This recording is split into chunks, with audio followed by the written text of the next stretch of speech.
오늘 김혜경의 선거법 위반 1심 선고가 벌금 150만 원의 유죄 선고가 내려졌다. 민주당에서는 겨우 10만 4천 원짜리 식사 자리 가지고 기소를 했냐고 항상 별거 아닌 것처럼 치부를 해왔는데 우리나라에서 공직선거법은 매우 엄중하게 처리하고 있다. 국민의힘 구자근 의원도 지역 행사에서 고사를 지낼 때 돼지머리에 5만 원짜리 2장을 꽂았다고 기소가 돼서 재판을 받고 있다. 이처럼 금액의 크기와 관계없이 엄중하게 바라보는 게 공직선거법이다. 오늘 김혜경의 선고 결과를 보면 내일 이재명의 선고를 예측해 볼 수가 있다.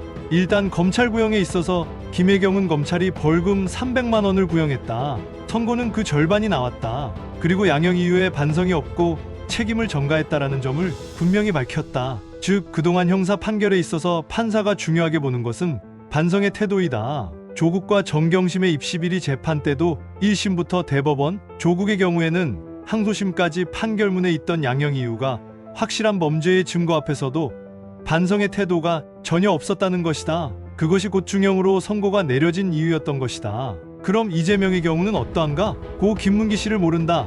그리고 백현동 용도 상향에 있어서 국토부의 협박에 의해 한 것이다라는 거짓말 때문에 공직선거법 위반으로 기소가 된 것이다. 일단 오늘 김혜경의 유죄를 보면 김혜경은 식사비용을 법카로 결제한 줄 몰랐다. 한사코 그냥 몰랐다라고 변론을 펼쳐왔다. 그러나 검찰이 제시한 여러가지 정황 증거로 판사는 유죄를 결정한 것이다. 민주당에서는 항상 김문기 씨를 몰랐다고 하는 것은 기억의 영역이라 판사가 판단할 부분이 아니라고 하지만 이재명이 김문기를 모른다고 잡아댄 것은 당시 대장동 비리가 터지면서 자기가 이 대장동 비리와 무관하다라는 걸 드러내기 위해 10여 년간 인간관계를 맺고 지내온 김문기 씨를 모른다고 한 것이다. 그렇기 때문에 판사는 왜 이재명이 알고 있을 것 같은 김문기를 모른다고 거짓말을 했는지 검찰이 제시한 증거로 판단을 할 것이다. 국토부의 협박 때문에 백현동 용도 변경을 했다는 이재명의 거짓말은 증거가 너무나 명확해서 이것만으로도 고액벌금형이 가능하다고 법조계는 말을 하고 있다.